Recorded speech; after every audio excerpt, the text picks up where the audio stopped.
and welcome to Voting for Racial Justice. I'm Jessica, Program Manager for Greensboro Bound.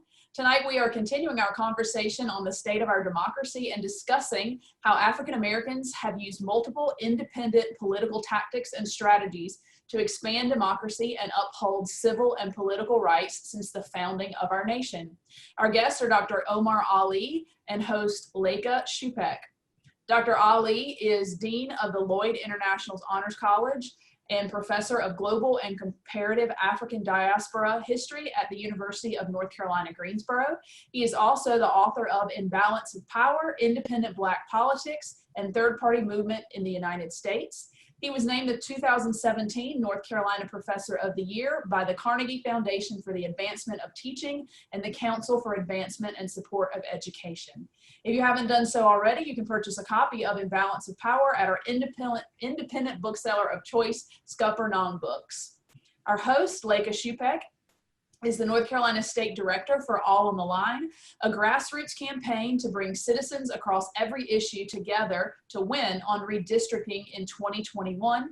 In this role, she writes on redistricting policy, leads public education initiatives, and pulls together broad coalitions to fight for fair maps. She holds a Ph.D. in history from UNC Chapel Hill and a Juris Doctor from Duke University School of Law.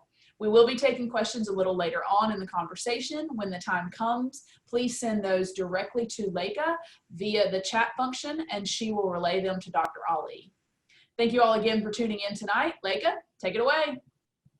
All right, well, I am so glad to be here and glad to get this opportunity to talk about this book from Dr. Ali, In the Balance of Power.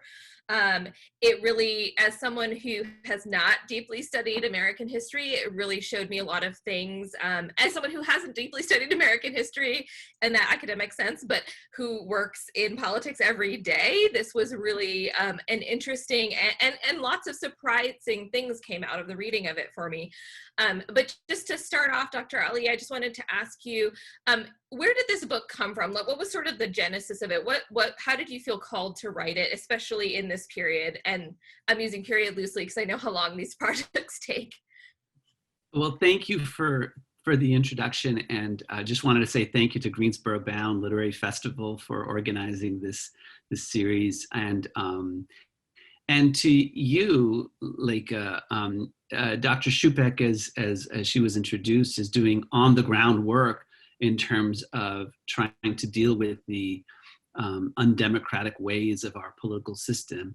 And I think that that's how I got involved in the project of working on this book, because I was very concerned about the state of our democracy. And like you, I wanted to do something about it. And I know you've worked on gerrymandering issues and education, and we're both educators, and we're interested in trying to show people, some of the things that are good, some of the things that are not so good. And I think that part of what we have in our country is this contradiction of good and not good. Our country was founded on this basic contradiction of freedom and slavery simultaneously. And so I was interested in the specifics of African Americans in terms of expanding democracy in this country.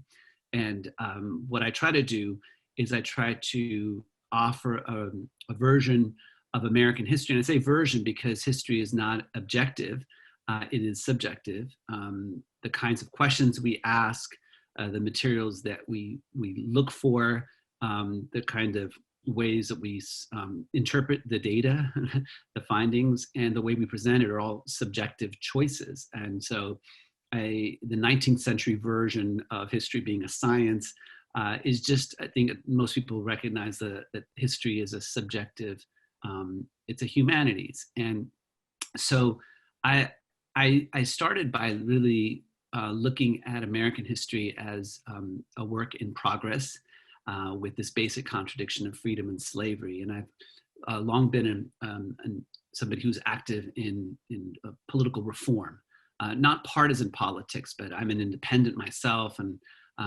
43% of Americans now self-identify actually as independent. I mean, that's the latest Gallup polls. And the fastest growing group of voters in the country are actually people who do not affiliate with either the Democratic or Republican Party.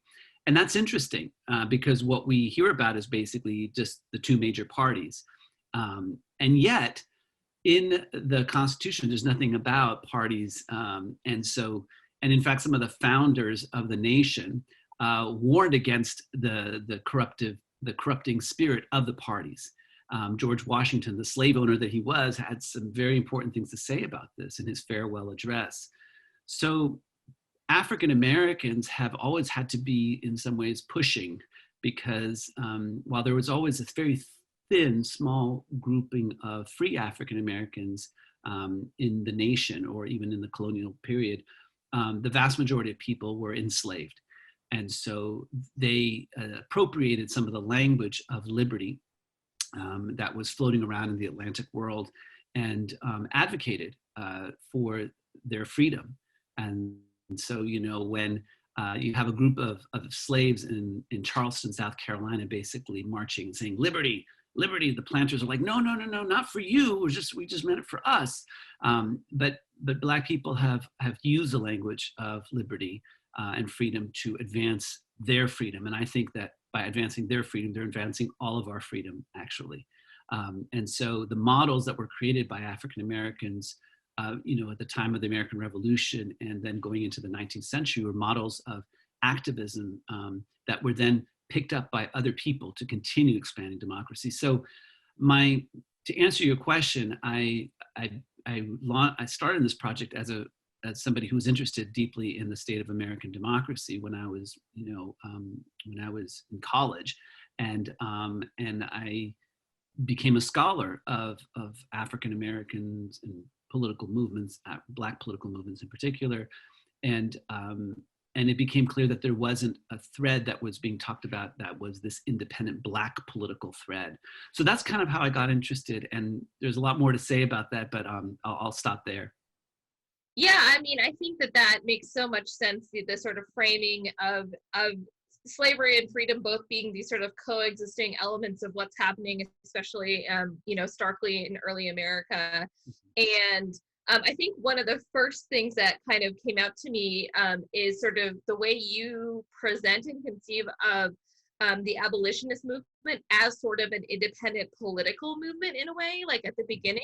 And also, I think we tend to, within that framing of freedom and slavery, we tend to look at abolitionism like as people who just have the basic knowledge of US history as sort of a movement that was sort of a white movement, and had maybe people like Frederick Douglass as like prominent Black people who were involved, but not as forming sort of the substance of the movement in some ways. Yeah. And, I was really interested to see in your book that, William Lloyd Garrison, who's, the most famous white abolitionist, is relying on huge amounts of financial support from Black people, from free Black people, which is not something that I would have even anticipated. So, so what is at play there? Like, why do we look at the abolitionist movement as a white movement in a lot of ways? It's a great question. I think that it's because a lot of the people that were writing up this history in some ways viewed it from their perspective. So, history, as I mentioned before in earlier comments, is a subjective thing. And the example that I always offer is the ways in which we now understand Reconstruction, the period basically following the Civil War, which basically was a rebuilding of the nation, the legal and political institutions in the South, but the physical infrastructure as well. And for the first generation of scholars thereafter, they viewed it as this terrible thing where basically Black people got, the right to vote, and they were, running governments and all these kind of things that were terrible. And that was the dominant school coming out of Columbia University and Johns Hopkins University. That was what historians talked about. And it took, in the 1930s, W.E.B. Du Bois wrote a book called Black Reconstruction, which re-examined this and really saw it as sort of not going far enough, and saw it as a really important revolutionary moment in our history and the expansion of participation and voting rights, specifically among African Americans.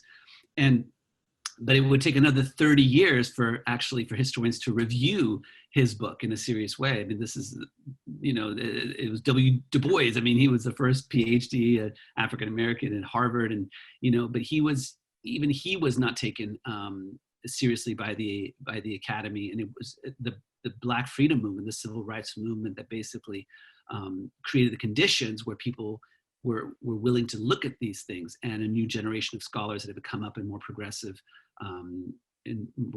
times. And so sometimes it takes a long time for people to reassess the past, and it's based on power and based on who has the right to say what this history is. But we're all history makers. Every person on this call right now is a history maker. You're creating history, and the ways in which you retell that history is part of the many narratives that make up what it means to be human and to be a social creature on this planet. So historians have sort of the imprimatur of the academy with a PhD to say that this is what history is, but I have a more democratic sensibility of these things. And I think that history is what we create and also how we choose to tell the stories that we tell. I think, just to go back to your question, the Black abolitionists have been sort of sidelined in favor of sort of the great white savior. And there were wonderful, great white people. I think locally right here, in Guilford County, we have in Guilford Forest, which is actually where the backside of our house is, my little family and I, is the southern terminus of the Eastern Seaboard Underground Railroad. And its chief conductor was Levi Coffin, who was a white Quaker. So white people have indeed been critical to Black freedom struggles, but always in partnership with them. A person like Saul, who was a free African-American, was working very closely with Levi Coffin and Vestal Coffin for a while to help African-Americans get out of this area into the North. So what I was pulling out is the stories of Black people, and the Black abolitionists were critical in American history because they pushed this issue of freedom, and they created models, as I mentioned, of agitation, to use the language that Frederick Douglass uses, of activism, where they became professional political organizers. And the organizers of today owe their debt of the models from the abolitionists. And the critical thing is what they did is they raised the issue and made abolishing slavery a public issue. So while slavery was being contemplated as something that should be curtailed by the founders, by abolishing the slave trade, which they weren't willing to do at the time of the Constitutional conventions, but they were willing to do, down the line, 20 years down the line, the next generation would then pick up and say, let's go after slavery itself. And these were the Black abolitionists that would ultimately help to create one of a number of third parties, with the Liberty Party, and then later on the Republican Party, which is an interesting coalition, Abraham Lincoln's party. Mm-hmm. Yeah, so I mean, obviously foundational to the book is sort of these moments where, Black people are creating these independent movements, whether they're formal political parties or other kinds of organizations. But the other thing that I really wanted to ask you more about was that there also is this sort of reluctance among certain segments of, especially Black abolitionists, but I think that this, sort of goes on in history beyond this, to get involved in electoral politics, that there's sort of like raised as almost a moral question of participating in electoral politics in a world that is set up to oppress Black people. So, how does that argument get sort of at least won out on sort of the side of participation? It's a very thoughtful question. And it's something that's very relevant to today. In some ways, there's always been debates among African Americans about which way forward. Later in the chapters near the end of the book, I talk about this important convention in Gary, Indiana, in 1972, which brought African Americans together from different areas, from electoral politics to the entertainment world, the sports world, the community organizers, educators, et cetera, together to talk about like which way forward. And this has been a pattern among African Americans for a long time, and go back into the early 19th century, where these conventions were brought together. And there were differences. Frederick Douglass himself, you mentioned him, actually did not want to go into electoral politics. He was very much opposed to it, and he had to be won over. And ultimately, he saw it as one tactic among many that could be used to advance Black political struggle. So in some ways, I always talk about this distinction between tactics and strategy. So strategy is sort of the long term, and tactics are things you do as part of that longer term strategy. And so there are many tools at our disposal. And so Black abolitionists created a third party called the Liberty Party with white independents. And they saw that as one tool among many. There were others who said, there's no way that we're going to change anything in the electoral arena. We need armed struggle. Or others were saying, well, there's no place for African Americans here. We need to move away. We need to literally leave the nation. And there were differences. And others were saying, no, this is a country we've built. Black people said that. Why should we leave? And that's true. And you mentioned the financing of Black people of the abolitionist movement. And I mean, just to say something that I think is obvious, is that it was on the backs of Black people through enslavement that the country was built, with poor white people as well. The tragedy is that sort of the racist ideology divided Black and white poor people against each other. And that's true today. Poor white people are oftentimes voting directly against their own interests because they've been bamboozled into thinking that they may be dirt poor, but at least they're better than that Black person. And that's a racial ideological construction that goes back to the 17th century. And so that was very deliberate as a divide and conquer strategy in the United States of America and colonial American times of dividing poor against each other. So Black people have helped to build this country, but also helped to fund critical moments and campaigns like this abolitionist period with the newspaper campaigns and the speaking tours and the boycotts and all that stuff that's required for mass organizing. As you know in your own work, it takes a lot of energy and resources and time to do these things. So Black people not only gave their labor to create this country, but gave their intelligence, their resources, their creativity to expand our democracy. So that's part of the story that I wanted to tell, was the story of American democracy through the eyes of Black people. Mm-hmm. Yeah, and I think something you were talking about this also, it's sort of like the divisions that are enforced between poor whites and Black people to sort of, but at the same time, you do have this period sort of as, Reconstruction is sort of starting to degenerate, where you get this fusion politics of, both Black and white, sort of maybe somewhat populist parties, third parties that are really successful. I mean, especially, you give the example of here in North Carolina, them winning the state legislature and how that led to a racist backlash. And, I think at this point, we all kind of know about the riots that happened in Wilmington and the way that Black people there were targeted for violence. But what I didn't know is that is a response to sort of this fusion, the success of that kind of fusion politics. Yes,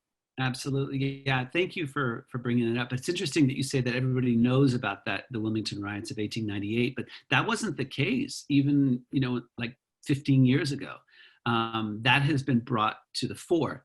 But for several generations, it was really suppressed. And basically what you're saying is yes, exactly. What happened was that in the late 19th century, poor white people and Black people came together, and they created this, the way I describe it is two populist movements, one white populist, one Black populist movement, and then they would work together around certain things, like creating a third party called the People's Party, around boycotts, around other campaigns. And because of their coming together, they outnumbered basically the Democratic Party, which was the party of white supremacy. Today, that's not the image of the Democratic Party, but the Democratic Party of the South at the time was explicitly a white supremacist party. In fact, they had it in sort of part of the logo was white supremacy, in case you didn't get the message. And so those two elements came together through what's called fusion, where African Americans could vote for Republicans that basically were also running on populist tickets. And so that allowed for this coalition to come together and actually take over the state legislature and in the early 1890s. And that lasted for just a few years before the white Democrats and their paramilitary organizations like the Red Shirts and the KKK and other groups basically terrorized people. And there was this massive act of violence. In fact, it was a coup d'etat. It was an overthrowing of a democratically elected government in Wilmington in 1898, and people were massacred. Black people fought back. Black people have always fought back. So that's some of the history. Mm-hmm. Yeah, so I think one thing that's interesting to me, though, is that you have this very successful sort of coalition forming between poor Black people and poor white people. Yeah. But, subsequent to that, you've said, like you've said, the Democrats were an explicitly white supremacist party at the time. But you also, it sounds like, at least from my reading, that both the Republicans and sort of white third party movements start to push Black people out of these alliances. Yeah, exactly. Start to exclude them, and which is interesting to me because clearly it was politically successful. They got reforms passed when they were in power in these sort of coalitional movements. So what was happening there? Why are Republicans, why are these third parties suddenly like rejecting Black support? Yeah, well, the most famous case is that of Tom Watson, who was a Georgia politician who was somebody who was really advocating for Black political rights and getting out the vote. And he would speak at these rallies, and Black women would, hold up their babies so that they could see Tom Watson, and who was apparently this extraordinary orator as well. And he was a real advocate. But then what happened was that the Democratic Party started to pass laws and started to cheat blatantly. And, you have to appreciate that during this whole late 19th century, even after the Civil War ends, there is this paramilitary politics that continues, as Stephen Hahn, the historian, talks about, that continues, that people are literally, there's like battles, like all out battles, like gun battles at ballot boxes. So it's a very violent period of time, even after the Civil War. And so that the sort of the cheating, the laws that were being put into place as early as 1890 in South Carolina, these laws that would be called, that was basically Jim Crow. So the legal segregation and disfranchisement of African Americans. And I'll say that again because it's very important to understand that Jim Crow is the legal disfranchisement and segregation of African Americans. So it isn't just the de facto segregation and disfranchisement, but it's legalized. And so the combination of the laws, but also conventions and intimidation tactics, and also you see a rise in lynching in this period of time, the terrorizing of Black communities or white sympathizers, led to basically white populists like Tom Watson to say, well, we're not going to win at the ballot because the votes are being, taken out of literally this ballot box and stuffed into the other one and what have you, and these laws are put in place. So best to just cut Black people out. And this is yet another betrayal of African Americans. I mean, the earlier and most immediate betrayal was the Compromise of 1877, where the Democrats and Republicans basically made a deal that basically ended Reconstruction, where the Republicans basically got the presidency in exchange for the promise of pulling the last troops out of the South.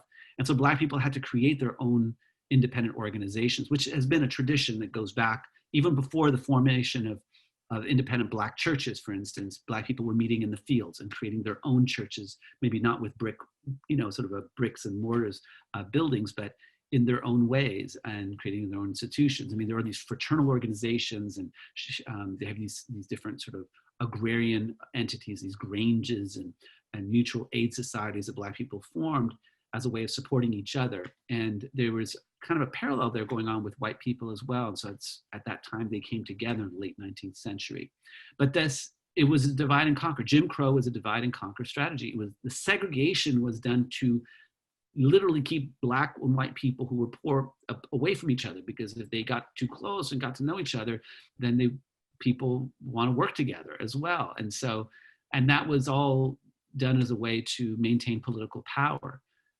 As I'll say in my teaching, I'll say, no, the race is a function of power, and it was created based not just on sort of these objective notions of different, categories of humanity, but was done as a way to divide people against each other. And that's how it was used. It may be some people tried to create some science of race and stuff, but it's designed to divide and conquer people. And so that's what happened. And so the 19th century went into the 20th century, and there were new developments. Black people went to northern cities, for instance, and created a different Democratic Party, actually in the North, which was ultimately become a progressive party, multiracial.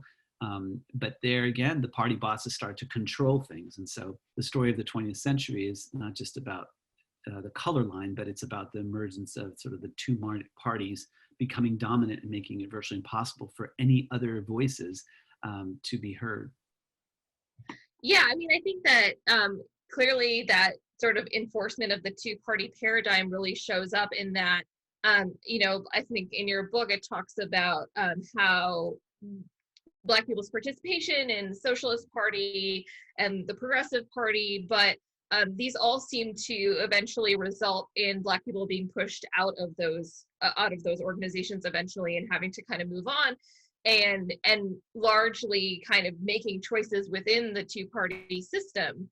And so sort of just to go a little bit later, you talk about when you start your chapter on the civil rights movement, you talk about Fannie Lou Hamer as being as sort of in her role as sort of this insurgent force within the Democratic Party. And it's funny because I think that, again, like I think in sort of usual American conception of history, we think of the civil rights movement as being, I guess, not apolitical, but, while they're concentrating on voting rights and civil rights, we don't see them as electoral politics as being their focused exactly, like as, their focus being explicitly advocating for change within a party rather than advocating kind of from the outside for legislative change, let's say. And so I thought it was really interesting to see that lens on it. And again, I mean, it sort of brings up the question to me of like, why are we neutralizing the civil rights movement in that way? Yeah. Well, I mean, there have been a number of movements, but the movements that we mostly know about are the ones that succeeded ultimately making some legislative changes. But like sort of earlier, the Black populist movement was largely forgotten. I mean, people had memory of this through family stories. And part of what the research was not just doing archival research, looking at primary sources in the form of documents, newspaper articles, journals and other documents, and piecing together these stories, but looking at oral history. So I interviewed a lot of people going back, families who went back to the late 19th century, and try to bring that out. And just locally, the person like Reverend Walter Patillo was one of the organizers of the Colored Farmers Alliance and then the People's Party here. But there are many people, and we know about Fannie Lou Hamer because of her extraordinary, testimony and for the Mississippi Freedom Democratic Party.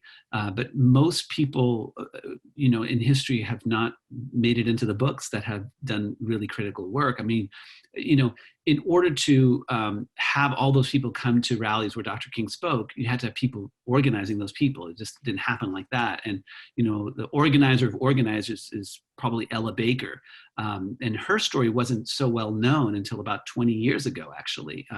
In the same way that now we talk about Wilmington, it had to be created and had to be brought into the history again in terms of education.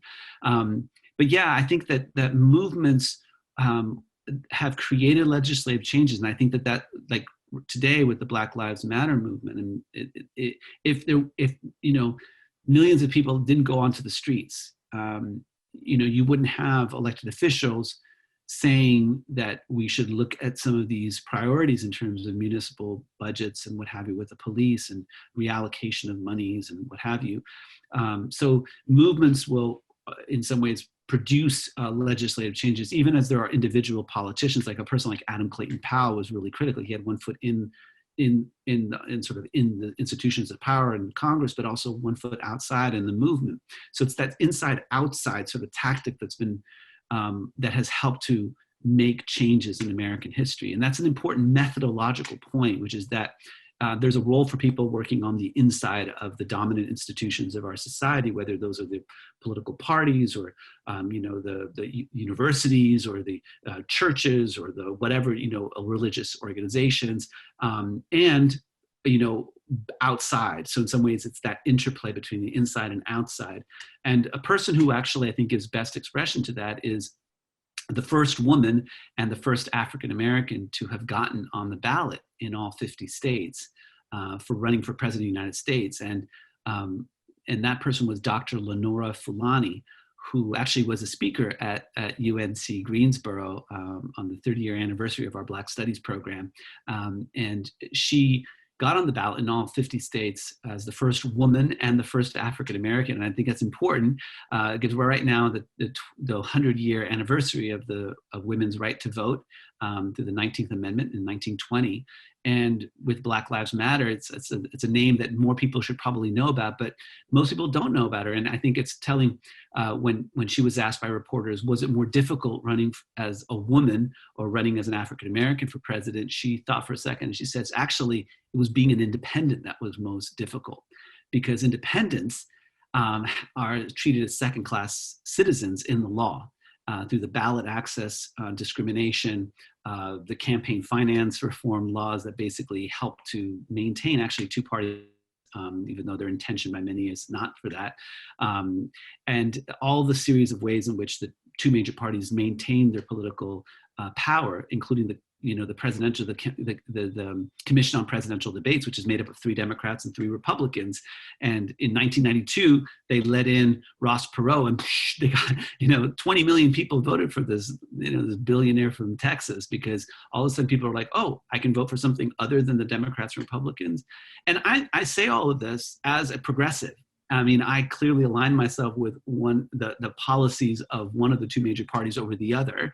But I'm also deeply opposed to the ways in which they actually work together to maintain this dominance and keep out millions of people through closed primaries, for instance, which are funded by the public. These are taxpayer primaries, but they're closed in half of the states. And so there's some real problems and a lot of legal issues involved here. But Fulani was somebody whose campaign in 1988 was, 2 roads are better than one. And that is, vote for Jackson and the Democratic Party, but also vote for me if he doesn't get the nomination. But that speaks to this idea that African Americans have always had, which is that you have to work both in the system and also outside of the system. It doesn't work just with being outside or just being inside. You need that interplay there. So that's a methodological point as a political organizer, a community organizer. It's very important to have that, if you just poo-poo the insiders or if you just poo-poo the outsiders, that doesn't work. You have to work together. Yeah, and before my next question, I do want to remind people, if you have questions, please put them in the chat, and I will ask Dr. Ali on your behalf. So you can go ahead and start doing that, and we'll take those in a few minutes. But it seems to me then, like, I think it's a very different conception of sort of political independence than I think we have. I think a lot of the time, there seems to be a default, especially on people who are within other parties and super politically engaged, that independents are people who don't care about what's going on, that you're independent, you don't have strong feelings about either party or about policy. Yeah. That is, I think a lot of people find it distressing, because we know that the rise in people identifying as independents has come on so quickly, and North Carolina is part of this phenomenon. I mean, North Carolina now is basically divided in thirds by people's party affiliation. A third of people are unaffiliated or affiliated with third parties. So I'm really interested in hearing a little bit more about, like, why we should be rethinking that sort of very conventional conception of what independence means in politics. Well, thank you for that question. I mean, I think that the framing is really important. And I think that what you're saying speaks to the ways in which independents are characterized as undecided. They haven't just, figured out, or some people will say they don't exist, because one of the terrible things that happens is that independents have been characterized as not truly independent, because when they ask the polls ask, when the pollsters and political scientists ask the question, which way would you vote if you had to vote today? You have about basically, 43% of Americans who self-identify as such, that is independent. But then, when they say, what's, if you, they ask the first question, is how do you identify yourself? And about 43% say independent. And then they say, well, which way would you vote today if you had to vote for the Democrats, Republicans? And then only 12% say they wouldn't vote for a Democrat or Republican. And so they say, that's only 12% of Americans who are truly independent. But that's not very, it's not fair, it's not helpful, because if you don't have any other choices, then you're going to vote for the lesser of two evils, is how most people characterize things, at least today.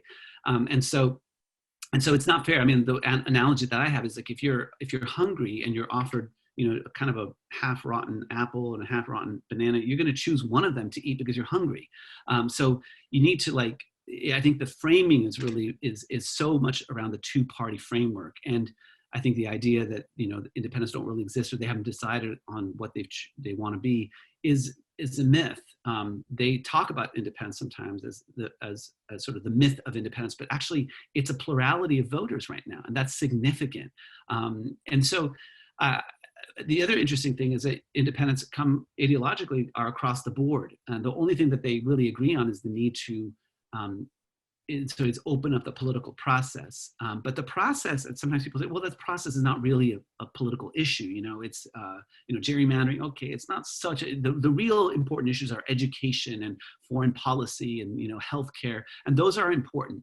But the American Revolution was a revolution around process. No taxation without representation was a process issue. And all politicians, elected officials, know how important issues of ballot access are, and where they have to do things in order to get out just at least one more vote than the other person, the party, to win the elections. And so they know it's about process, and that's why they have laws put into place to make sure that things aren't too open.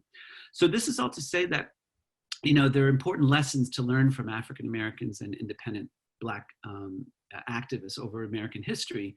And that we should in some ways take some of those lessons, and it's not to, again, throw out, the two major parties, because parties should be there if they want to, but they just shouldn't have so much control. And that's the problem, is that they have so much power. They've substituted themselves. The Democratic and Republican parties have substituted themselves as government. So, people say, well, that's sort of just idealistic. Well, as was the American Revolution in some respects, as was ending slavery. But, if we were able to do those things, maybe we can open up our process more. Because if we want to create solutions to the really challenging problems we have today, we need innovation. And innovation doesn't come from a sort of a system that is stultifying of ideas and is beholden to special interests. And I'm not talking about the corporate interests. I'm talking about the parties, the party bosses, and those structures are the largest of the special interests, I would argue. So it's a matter of opening things up. And people are working on this national network called independentvoting.org. One of my dear colleagues, and I'm on the board of this, is Jackie Salit, and she actually wrote the afterword to the book. And it's a beautiful, actually, if you're going to read the book, and many of you maybe have, or some of you have, I would start with that and then read the rest of the book. It's beautiful what she's written. Her name is Jackie Salit. Yeah, so I definitely, as someone who works on the issue of gerrymandering, I mean, I definitely understand how important process is, and also how hard it is to convey the importance of process, because it's, like you said, it's intentionally obscure and intentionally sort of Byzantine, and yeah, that really speaks to me. But sort of just wanting to, before we go to some questions, just wanting to sort of move to like maybe some more contemporary reflections on where this plays out. In the sort of last chapter of your book, you talk a little bit about the spirit of Black political independence and the role that played in Obama's success in 2008 in the Democratic primary. As Black people being early supporters that put him over the edge over Hillary Clinton at the time, sort of the establishment Democratic pick. I kind of wonder what role do you, and I think that's very well argued and well explained. I'm kind of wondering, what do you think what role has been playing in 2020? Because, I think that in 2020 we saw a huge amount of Black support in the primaries for Joe Biden, who, while he was Obama's running mate, is considered was sort of the establishment, the more, the less risky pick, I guess, the less independent or sort of unconventional choice. And do you know what the dynamics were there as compared to in 2008? Well, let's just to say something that when President Obama was elected, it came off of a Black and independent coalition, basically in one after another primary where there was open primaries, not closed primaries. Independents came out and broke in favor, and Republicans, by the way, also crossed and voted for Obama, which took him over the limit so that he could actually edge out, Hillary Clinton, and in some ways, this coalition that was something that he projected, that was to reach out to all Americans, not just Democrats, but really to reach out actively to independents and also try to bring over Republicans, is something that he stopped doing. And, I personally am fond of President Obama, but I think he thought that his Obama-ness could sustain that level of independence. But the Democratic Party is a very powerful entity. It's a private organization, very powerful forces, lots of money. And they basically took over his database, which he gave. And then basically that independence, that inclusivity was shut down. And it was really a very bad tactical mistake, because what it did is that it didn't allow the movement of a democratic movement to keep growing. And so, you can see that today, many of the people who actually voted for Trump in 2016 were actually going to vote for Bernie Sanders. And so they were looking for something to stick it to the system, to the man, or whatever you want to call it. And that's why a lot of people voted for Perot, actually, in 92. And a lot of people voted for, independents did break a little bit slightly for Trump. Today, independents are breaking for Biden. And he's been able to kind of peel away. But there's a lot to be said about, politicians, they just acknowledging independence. It behooves them. It's not just that because I'm an independent, I want to be heard. Yeah, there's that, but it actually, if they want to win, they should be reaching out to independents and giving independents the respect that they deserve, as not confused or immature or unclear, but just not wanting to be part of any political party. And that's part of our right as Americans. We don't have to, but we're often forced to be put into these categories. But I see there are some questions in the chat, so maybe we could go to those. Yeah.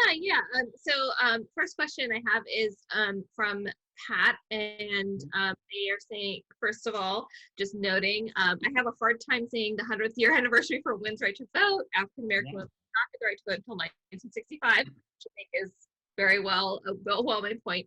And the question is, what about John Punch in 1620, and by 1640, the start of racial inequality and separating of the races?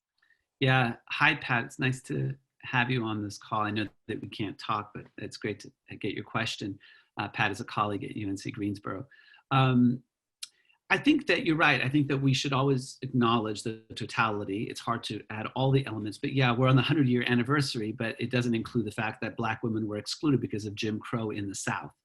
So it's a 100-year celebration of the 19th Amendment, which gave constitutional right, and then those had to be challenged legally and politically to open things up, so that we ultimately have the Civil Rights Act of *64 and the Voting Rights Act of 1965 that would open things up. And that's an important sort of edit to that, sort of just saying that it was all women. No, there was specific women that were excluded. But it's also the case that you mentioned John Punch. So in the case of 1640, this is the beginnings of what would become sort of the racial codification of slavery. And this is a case where you had basically 2 white indentured servants and 1 Black indentured servants, because under colonial law, there actually wasn't slavery in British, under common law, there wasn't slavery. And so it had to be codified, but it becomes codified around racial distinctions. And so these 3 indentured servants try to escape when they get caught, and the 2 white indentured servants basically get an added time on their years of service, but the Black person, John Punch, basically gets lifelong servitude, creating the legal precedent for the racial codification of slavery. So that basically between 1640 and 1800, you have a series of laws in the Chesapeake and elsewhere that were basically making it impossible to be Black and to be free. Although there's always been a free element of Black people, you can see that people were kind of squeezed out of some of these larger slaveholding areas, and it does begin this process of the racial construction of slavery, racial codification of slavery, and ultimately in the next century with Thomas Jefferson creating the sort of the racial science. In the notes on the state of Virginia, he talks about the distinctions between Black people, and then in the 19th century you have basically these things instituted into universities where you have a person like Dr. Samuel Cartwright, who's a physician, talking about disease called drapeotomy, which is the disease of a Black person trying to escape from their enslavement. And the cure was whipping. So this was medicalized. It's vicious. And so all of that, again, if you pan out, what's its purpose? To divide and conquer. And that's what it is, and control labor and control resources. So those are important things that I begin to discuss in the book a little bit. Thank you for that. Yeah, I mean, I find that so interesting because to me, it feels like, obviously it's present in other places at this time, but sort of America inventing this kind of racial category, because as someone who is I studied ancient history, and ancient history is rife with slavery. Slavery is an institution throughout the ancient world, but just doesn't have this kind of racialized element. And also, the conception, like they don't have a conception of race like that it had to really be created, because, when ancient people talk about people from Ethiopia, they will describe what they look like, but they don't have that conception that is created in this sort of legal way in the Yeah, I mean, race in the ancient world was seen as much more environmental. Race has existed in different ways, but it changes over time. And even in the 19th century, the U.S., what it meant to be Black changed from one state in the South to the next, whether it was 1/16th or 1/32nd of African ancestry. So the notion of race has been fluid and changed over time. And in the ancient world, it was seen as environmental differences. Like if you were from the Aegean, you were just, you were healthier, than if you were in these other places, like, way up in the north. And we would say that all those people are white today, but that was not the view of some Greeks. Funnily enough, also medicalized at the time. You have a lot of these Hippocratic texts which talk about, all the Persians have soft skulls because they wear too many hats or something like that. There we go. That's great. Yeah, that's great. All right, so the next question we have is from Stephen. Are there examples beyond Eatonville, Florida, or Denmark, South Carolina, of African-American autonomy? How prevalent, if at all, were efforts to create autonomous societies? Oh, that's an interesting question. I mean, there were a number of places that African Americans had created communities. And I think that this speaks to the fact that Black people wanted to just be left alone in the aftermath, especially of the Civil War and the 13th and 14th and 15th Amendments. And so this is part of the independent Black sort of his political history where these communities were formed. But then in the 19-teens, there was all this attacking. I mean, Tulsa and other places where Black communities were raised, that is, they were destroyed. And Wilmington was part of that. In the sense it wasn't an autonomous Black community, but there was Black power there. That is, Black and white people were sharing power together. And that was seen as a problem and an example. And the example of independent, free Black people has always been an issue for those in power. In fact, one of the strangest bedfellows situation or examples is that of, people what Marcus Garvey would later on talk about as the Back to Africa movement, which is that having emigration, basically leaving the country because there was no hope for Black people in this country. And a lot of the funders were wealthy white people who wanted to get rid of those free Black people because they set an example. And many Black people were like, well, if we're free and we can get out of here, we want to get out of here. But others, like as I mentioned, Frederick Douglass and others would say, no, this is our home. We built it. We should stay here. But even at the end of his, even at a critical moment at the time of the Civil War, he actually was in favor for a time of this kind of leaving the country because things were so bad. Mm-hmm. Okay, so we have one last question. How would you compare the work of Dr. William Barber and the current National Poor People's Campaign to independent movements in the past? Is the framing of a moral narrative outside of the two-party structure something that strongly appeals to independent voters? Yeah, I mean, Dr. Barber is, I mean, he's a hero. I mean, my God, I mean, what's there not to love about, the righteousness and his sensitivity and compassion. So I think that that's part of a larger, rich tradition. My issue is with when people say that the only way to really express yourselves is through the Democratic Party, which, some would argue that this election is so important that you have to do that. You have to vote for the Democratic Party if you're a progressive and what have you. But let's not forget the role of the Democratic Party in limiting choices too. So it's a yes and. It's a tactical vote maybe, but it's also, let's not be over-determined and should have a party that says they are the voice of Black people. I mean, I always say this when I teach, that I think my students, especially all my students, but I think the Black people in this country, because if it wasn't for Black people, I wouldn't have a job. I've taught in Black studies programs ever since I was in, graduate school. And in some ways, this comes about through political mobilization.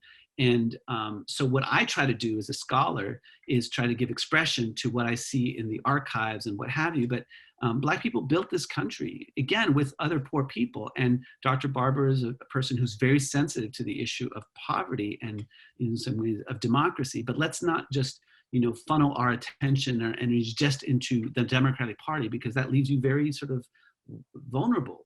And I think that it behooves anybody to not just put all your eggs in one basket. And so what are the eggs that you should also invest in? Political reforms. I mean, again, the issue of open primaries, the issue of gerrymandering, the issue of ballot access, the issue of campaign finance reform, the issue of the Commission on Presidential Debates. There are a lot of structural issues that need to be addressed. And I think that we have to make it the thing that we focus on, because if not, we're not going to get out of the situation we're in. We're in the situation we're in because the two parties have created the conditions where we only have this option or that option. And that's why a lot of people have the current option that we're in right now. Yeah, I definitely, that really speaks to me as sort of voting and electoral participation as a tactic, because, as someone who works on gerrymandering is something that is done by both political parties. We have a long history of it happening on both sides, and really the way we get out of that is yes, using voting as a tactic, but also being able to agitate from inside and outside the party structure to get, to basically force them to get themselves out of that process. So that's right. But those who make the rules rule. And that's the tricky thing. But as Black Lives Matter has shown, if you build a movement, then you can start to change the dialogue. And that's what the abolitionists did. That's what the populists did. That's what the civil rights movement workers did.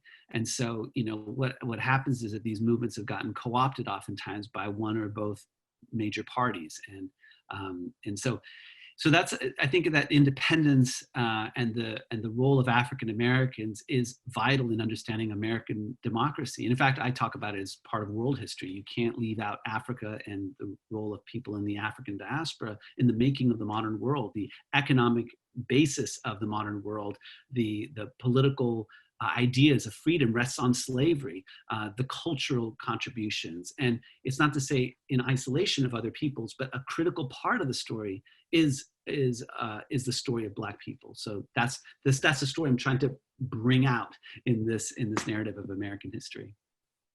Well, Dr. Ali, I want to thank you so much for this book. I was really glad to get a chance to read it. This conversation was so interesting and so enlightening. And I also want to thank Greensboro Bound for inviting me here to have this conversation with you. It was so valuable, and I think that the people who are listening found it as well.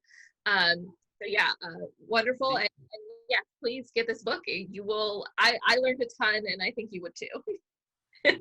Thank you so much. And by the way, this is the picture of Dr. Lenora Fulani, the first woman and the first African-American on the ballot in all 50 states. And that was in 1988, 20 years before President Barack Obama. Well, he's not a woman, by the way, but All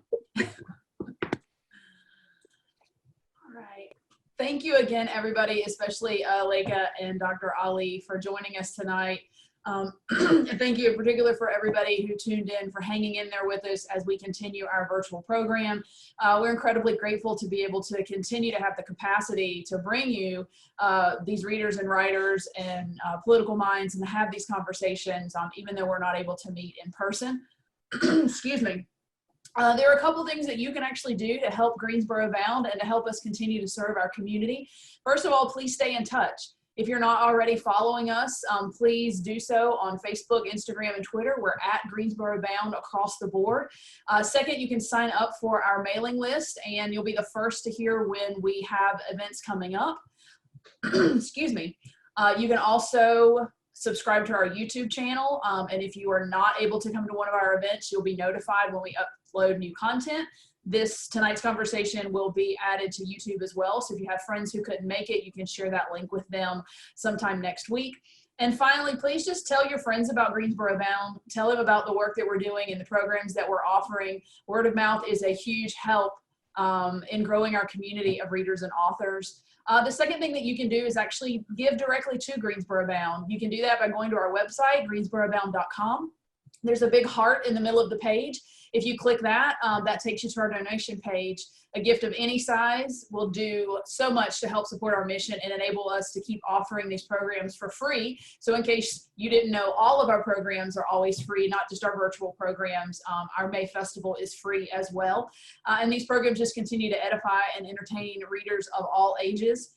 Again, thank you to Omar and Leica for joining us this evening. I'm so thankful that we're able to have you guys as part of our continuing conversation.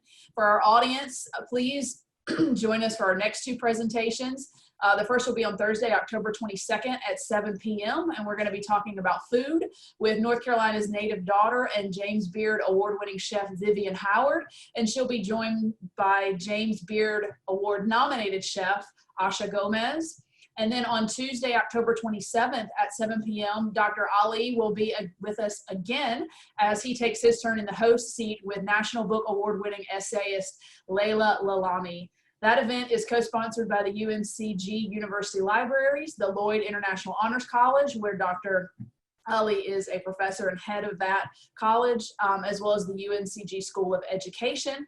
That event requires advanced registration, so please check out our events calendar. Again, that's greensborobound.com for more information about registering for that event. It is free, however, but you need to register. So again, good night, everybody. Stay safe out there, and please, please, please make your plan for voting either on or before November 3rd. Thank you, everybody. Take care. Thank you. Bye-bye.